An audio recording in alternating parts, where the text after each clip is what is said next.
Hello, good morning. നമുക്ക് ഇനി ഒരു പോർഷൻ പെൻഡിങ് ആയിട്ടുള്ളതാണ് ഡിഫറെൻറ്റ് ടൈപ്സ് ഓഫ് റിസർച്ച് എന്നുള്ളത്.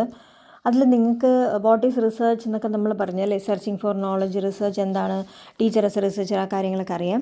ഇനി ടൈപ്സ് ഓഫ് റിസർച്ചിൽ ഒരു വേരിയസ് ടൈപ്സ് ഓഫ് റിസർച്ച് ഉണ്ട്. On the basis of purpose, അല്ലെങ്കിൽ depth, scope, type of data, type of inference, source of information. അതുപോലെ തന്നെ ഇവിടെ നമുക്ക് കാണാം exploratory, descriptive, experimental, ex post facto, diagnostic, case study, historical, qualitative, quantitative, correlational, ethnographic, അങ്ങനെ different types of research ഉണ്ട്. നമ്മുടെ സിലബസിൽ പറഞ്ഞിട്ടുള്ള ഈ ആദ്യത്തെ basic research, pure fundamental theoretical research, applied research, action research, ഇത് മൂന്നുമാണ് നമുക്കുള്ളത്. So describe research on the basis of purpose എന്ന് പറയുകയാണെങ്കിൽ നമുക്ക് basic research, applied research and action research, ഈ മൂന്നിനെ കുറിച്ചാണ് നമ്മൾ എഴുതേണ്ടത്. അതിൽ already you have studied about action research അല്ലേ. അപ്പോൾ ആക്ഷൻ റിസർച്ച് നമ്മൾ പഠിച്ചിട്ടുണ്ട്. അപ്പോൾ നമ്മൾ ഇനിയിപ്പോൾ ബേസിക്കും അപ്ലൈഡുമാണ് നമ്മൾ പറയുന്നത്, ബേസിക് ആൻഡ് അപ്ലൈഡ്. അപ്പോൾ അതിൽ ബേസിക് റിസർച്ച് എന്ന് പറയുമ്പോഴത്തേക്കും അത് പ്യുവർ ഫണ്ടമെൻ്റൽ തിയററ്റിക്കൽ റിസർച്ച് എന്നൊക്കെ നമുക്ക് പറയും. അല്ലെങ്കിൽ write notes on fundamental research എന്ന് പറഞ്ഞാലും ബേസിക്, പ്യുവർ, തിയററ്റിക്കൽ, ഈ മൂന്ന് പേരും ബേസിക് റിസർച്ചിന് പറയാറുണ്ട്. അതെന്ന് പറയുന്നത് ഫോർ ദ സേക്ക് ഓഫ് നോളജാണ്. ഇതിൽ പറയുന്നത് പോലെ എന്താണ്, ഡെവലപ്മെൻറ്റ് ഓഫ് തിയറീസ്, ഒരു പുതിയ തിയറി ഉണ്ടാക്കിയെടുക്കുക എന്നൊക്കെ ഉള്ളതാണ്. അതിനൊരു എക്സാമ്പിൾ നമ്മൾ ബേസിക് റിസർച്ച് പറയുകയാണെങ്കിൽ എങ്ങനെയാണ് ഹൗ സെൽസ് ഡിവൈഡ്, അല്ലെങ്കിൽ എങ്ങനെ മെമ്മറി എങ്ങനെയാണ് വർക്ക് ചെയ്യുന്നത് ഹ്യൂമൻ ബ്രെയിനിൽ, അങ്ങനെയുള്ള കാര്യങ്ങൾ പുതിയതായിട്ടൊരു തിയറി ഉണ്ടാക്കിയെടുക്കുക എന്നുള്ളതാണ് നിങ്ങൾ ബേസിക് റിസർച്ച് കൊണ്ട് ഉദ്ദേശിക്കുന്നത്. ഇവിടെ പറഞ്ഞിട്ട് Einstein's theory of relativity, Newton's contribution, ഇതെല്ലാം ബേസിക് റിസർച്ചിൽ വരുന്നതാണ്. സ്ലൈഡിലൊന്നുമില്ല. ഇനി ഫീച്ചേഴ്സ് എന്ന് പറയുമ്പോഴത്തേക്കും നമ്മൾ പറഞ്ഞതുപോലെ പ്രിൻസിപ്പിൾസ്, ലോസ് ഓർ റൂൾസ് പുതിയതായിട്ട് ഡെവലപ്പായി വരുന്നു. നോളജ്, ട്രൂത്ത് എല്ലാം അറ്റൈൻ ചെയ്യുന്നു. കോസ് എഫക്റ്റ് റിലേഷൻഷിപ്പ് കൊണ്ടുവരുന്നു. അതുപോലെ അത് അപ്ലൈഡ് റിസർച്ചിൻ്റെ ഫൗണ്ടേഷൻ ലേ ചെയ്യുന്നു. അപ്ലൈഡ് റിസർച്ച് എന്ന് പറയുമ്പോൾ നമ്മൾ അടുത്ത പറയും, ആ പേരിൽ നിന്ന് നമുക്ക് മനസ്സിലാക്കാൻ പറ്റും പ്യുവർ റിസർച്ചിലുള്ള കാര്യം നമ്മൾ അതിനെടുത്ത് അപ്ലൈ ചെയ്യുക എവിടെയെങ്കിലും, അതാണ് ദാറ്റ് ഈസ് അപ്ലൈഡ് റിസർച്ച് എന്നുള്ളത്. അപ്പോൾ basic research I hope it's clear with you. ഇതൊക്കെയാണ് നമ്മൾ പറഞ്ഞ എക്സാമ്പിൾസ്. ഇതൊക്കെയാണ് why or how does this happen എന്നുള്ളൊരു ക്വസ്റ്റ്യൻ ചോദിക്കുന്നത് ബേസിക് റിസർച്ച് ആണെന്ന് മനസ്സിലാക്കണം. Applied research is also called as action research എന്നല്ല. Action research is a type of applied research എന്നുള്ളതേ ഉള്ളൂ. ആക്ഷൻ റിസർച്ച് അപ്ലൈഡ് റിസർച്ചിൻ്റെ ഒരു ടൈപ്പാണ്. Action research is mainly use by practitioners അല്ലേ. മെയിൻലി നമ്മൾ ആക്ഷൻ റിസർച്ച് പറഞ്ഞു ഇമ്മീഡിയറ്റ് സൊല്യൂഷൻ ഓഫ് എ പ്രോബ്ലമാണ് ആക്ഷൻ റിസർച്ച് ചെയ്യുന്നത്. അപ്ലൈഡ് റിസർച്ച് എന്ന് പറയുമ്പോഴത്തേക്കും ആ നേരത്തെ നമ്മൾ ബേസിക് റിസർച്ചിലോട്ട് ഇവിടുന്ന് കണ്ടെത്തിയ തിയറീസിൻ്റെ ആപ്ലിക്കേഷൻ. ഇപ്പം നമ്മൾ why or how does this happen ആണ് ബേസിക് റിസർച്ച് എങ്കിൽ how can we use this knowledge to solve a real world problem, അതാണ് നമ്മുടെ അപ്ലൈഡ് റിസർച്ചിൽ വരുന്നത്. ഇതിൽ എക്സാമ്പിൾ കാണാം. Research conducted to discover medicine for AIDS എന്നുള്ളത് എന്താണ്, ഇതിനൊരു എക്സാമ്പിളായിട്ട് പറയുന്നുണ്ട്. അതിൻ്റെ ഫീച്ചേഴ്സ് എന്ന് പറയുമ്പോഴത്തേക്കും it is carried to find a solution for real problem. പിന്നെ ആപ്ലിക്കേഷൻ ഓഫ് തിയറീസ് അല്ലെങ്കിൽ മോഡൽസ്, ഇതിൻ്റെയൊക്കെ ഒരു ആപ്ലിക്കേഷനാണ്. ഫൈൻഡ് സൊല്യൂഷൻ, ഒരു പ്രാക്ടിക്കലായിട്ടുള്ള ഒരു പ്രോബ്ലത്തിനുള്ള സൊല്യൂഷൻ കണ്ടെത്തുക എന്നുള്ളതാണ് അപ്ലൈഡ് റിസർച്ച്. അപ്പോൾ പുതിയൊരു vaccine, developing a new vaccine, അല്ലെങ്കിൽ developing a pest resistant crop, ഇതെല്ലാം പെസ്റ്റ് റെസിസ്റ്റൻസ് എന്ന് വെച്ചാൽ എന്താണ്, ആ ക്രോപ്സിനുള്ള ക്യാരക്ടറിസ്റ്റിക്സ് ഒക്കെ എന്തൊക്കെയാണെന്ന് ബേസിക് റിസർച്ചിലൂടെ കണ്ടുപിടിച്ചിട്ടുണ്ടെങ്കിൽ അതിന് ഒരു പെസ്റ്റ് റെസിസ്റ്റൻ്റ് ആയിട്ടുള്ള ക്രോപ്പ് എങ്ങനെ നമുക്ക് ഡെവലപ്പ് ചെയ്ത് എടുക്കാമെന്ന് അതിനെ പരീക്ഷിക്കുന്നതാണ്, അല്ലെങ്കിൽ അപ്ലൈ ചെയ്യുന്നതാണ് ഈ അപ്ലൈഡ് റിസർച്ച് കൊണ്ട് ഉദ്ദേശിക്കുന്നത്. പിന്നെ പറയുകയാണെങ്കിൽ ഇനി നമ്മൾ പറയുന്നത് അതിൻ്റെ difference between pure research and applied research.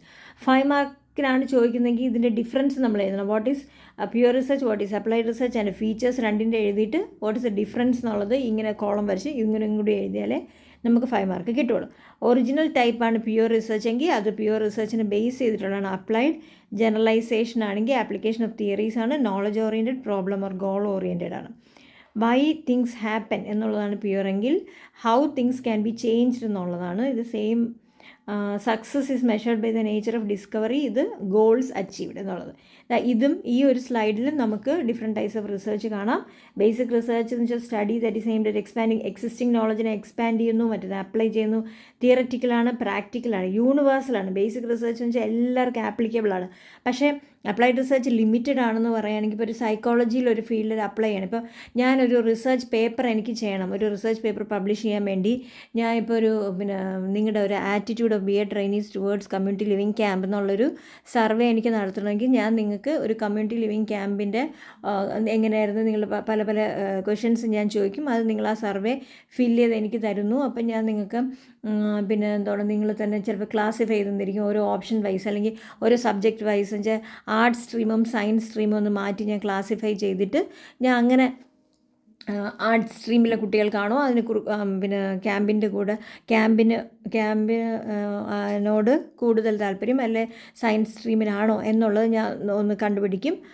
അപ്പോൾ അതിൻ്റെ ഒരു ലിമിറ്റഡ് സ്റ്റഡി, അതുകൊണ്ടാണ് അതിനെ ലിമിറ്റഡ് എന്ന് പറയുന്നത്. മറ്റേത് യൂണിവേഴ്സൽ സ്റ്റഡിയാണ് അതായത് ബേസിക് റിസർച്ച് എന്നുള്ളത്. പർപ്പസ് എന്ന് പറയുമ്പോൾ സയൻറ്റിഫിക് നോളജ് ഡെവലപ്പ് ചെയ്യുക, മറ്റേതെന്ന് പറയുന്നത് ടെക്നോളജിയിലും ടെക്നിക്സൊക്കെ പുതിയ ടെക്നിക്സ് ഡെവലപ്പ് ചെയ്യുക എന്നുള്ളതാണ്.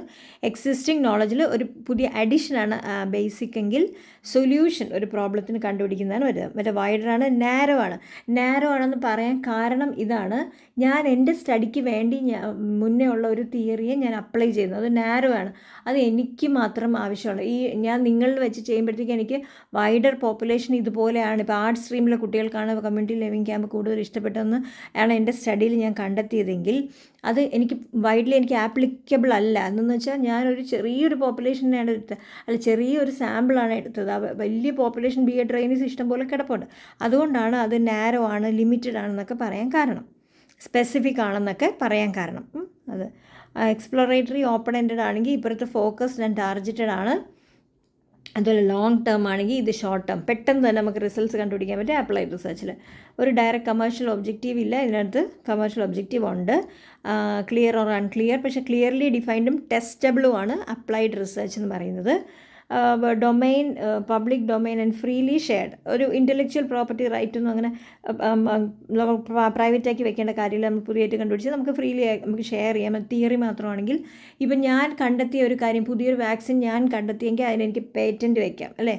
പ്രൊപ്പറേറ്ററി ഇൻഫർമേഷൻസ് പേറ്റൻ്റൊക്കെ എനിക്ക് കൊടുക്കാം.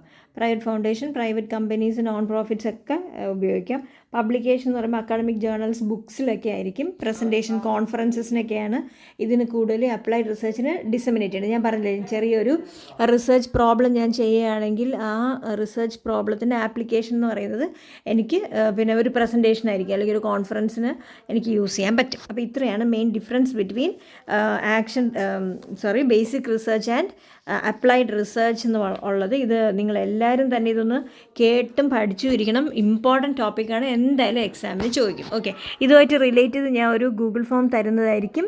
നിങ്ങളത് എല്ലാവരും തന്നെ അത് അറ്റൻഡ് ചെയ്യണം. Okay, thank you.